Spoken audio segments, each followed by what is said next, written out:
Friends இந்த ice cream பாருங்கள் எவ்வளோ ஒரு சூப்பராக இருக்குது பார்த்தீங்களா. இப்போ இந்த ஐஸ்கிரீம் தான் செய்ய போகிறோம், அதுவும் நம்ம கோதுமை மாவில் தான் செய்ய போகிறோம். வாங்க எப்படி செய்யலாம்னு பார்க்கலாம்.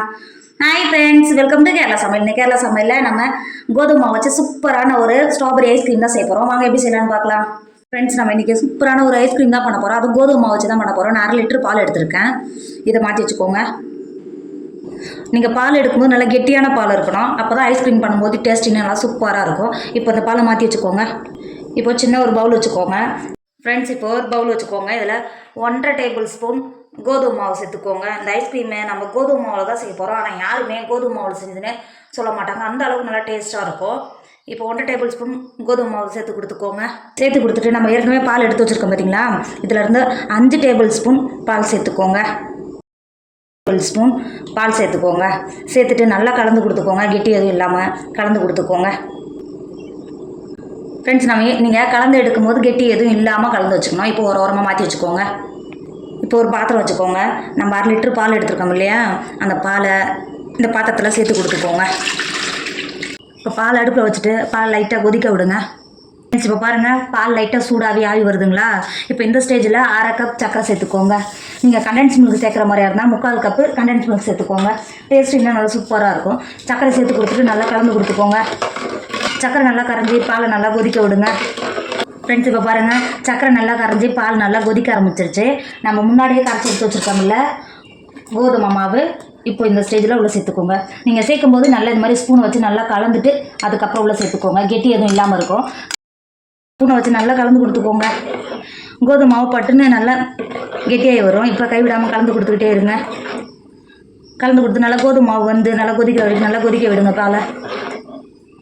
ஃப்ரெண்ட்ஸ், இப்போ பாருங்கள், கோதுமை மாவு நல்லா வெந்து பால் நல்லா கொதிக்க ஆரம்பிச்சிருச்சு. வெந்த பிறகு இந்த அளவுக்கு தான் இருக்கும். நீங்கள் இதை விட லூஸாக இருக்கிற மாதிரியா இருந்தால் நீங்கள் எடுக்கிற பால் அனுசரித்து தான் இருக்குது. நல்லா கெட்டியான பால் எடுத்திங்கன்னா 1.5 டேபிள் ஸ்பூன்லேயே நல்லா தருங்க. எந்த அளவுக்கு நல்லா கெட்டியாக வந்துருக்கு பார்த்தீங்களா. இப்போ இது மாதிரி வரும். நீங்கள் எடுக்கிற பால் கொஞ்சம் லைட்டாக தண்ணியாக இருக்கிற மாதிரியா இருந்தால் இந்த அளவுக்கு கெட்டியாக ஆகணும்னா இன்னும் ஒரு 1/2 டேபிள் ஸ்பூன் கோதுமை மாவு கலக்கிட்டு சேர்த்துக்கோங்க. சேர்த்து நல்லா கைவிடாமல் கலந்து கொடுத்துக்கிட்டே இருங்க.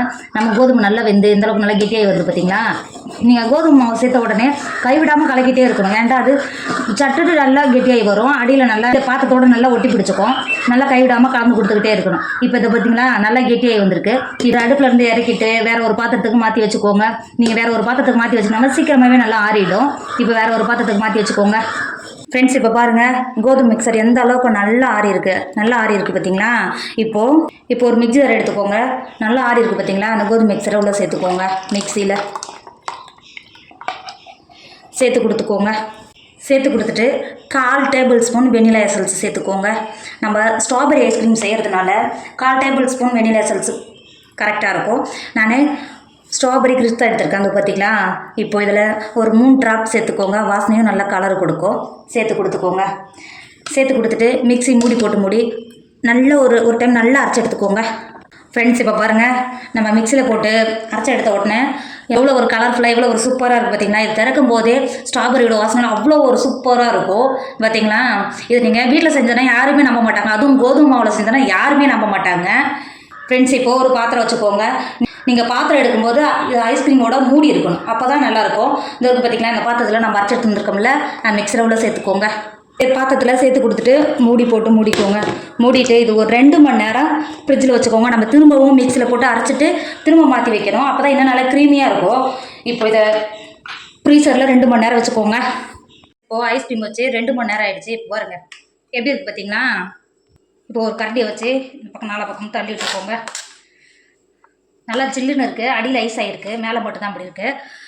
ஏற்கனவே அரைச்சி பார்த்தீங்கன்னா அந்த மிக்ஸி எடுத்து நான் ஃப்ரிட்ஜுக்குள்ளேயே வச்சுருந்தேன். இப்போ நம்ம 2 மணி நேரம் எடுத்து ஃப்ரிட்ஜில் வச்சுருந்தோம்ல, அந்த ஐஸ்கிரீமே உள்ளே சேர்த்துக்கோங்க. மிக்சியில் சேர்த்துட்டு மூடி ஒரு 5 செகண்ட் நல்லா அரைச்சி எடுத்துக்கோங்க. இப்போ அதே பாத்திரம் வச்சுக்கோங்க. நம்ம அரைச்சி எடுத்துகிட்டு வந்துருக்கோம்ல, மிக்சரை உள்ள சேர்த்துக்கோங்க. இப்போ எவ்வளோ க்ரீமியாக இருக்குது பார்த்தீங்களா. இப்போ உள்ள சேர்த்துக்கோங்க. சேர்த்துட்டு மிக்ஸி மூடி ஒரு 8 மணி நேரம் ஃப்ரீசரில் வச்சுக்கோங்க. இல்லை ஓவர் நைட் கூட வச்சுக்கோங்க. இப்போ ஃப்ரீசரில் ஒரு 8 மணி நேரம் வச்சுக்கோங்க. நான் ஓவர் நைட் வைக்க போகிறேன். இப்போ பாருங்கள், ஓவர் நைட்டு ஃப்ரீசரில் வச்சு எடுத்துகிட்டு வந்திருக்கேன் அந்த ஐஸ்கிரீமை. பாருங்கள், பார்க்கும்போது எவ்வளோ ஒரு சூப்பராக இருக்குது பார்த்தீங்களா. டேஸ்ட்டும் அந்தளவுக்கு சூப்பராக இருக்கும். இப்போ ஒரு ஐஸ் க்யூப் எடுத்துக்கோங்க. இப்போ பாருங்கள், இது எடுக்கும்போது பாருங்கள் எந்த அளவுக்கு நல்லா க்ரீமியாக இருக்குது பார்த்தீங்களா. இங்கே பாருங்கள்,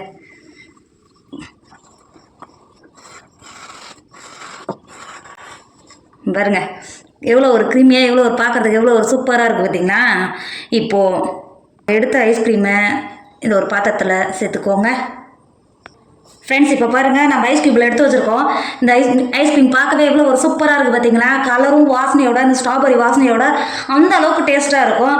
கண்டிப்பாக நீங்கள் வீட்டில் செஞ்சீங்கன்னா யாருமே இது கோதுமை மாவில் செஞ்சதுன்னே சொல்ல மாட்டாங்க, அந்த அளவுக்கு டேஸ்ட்டாக இருக்கும்.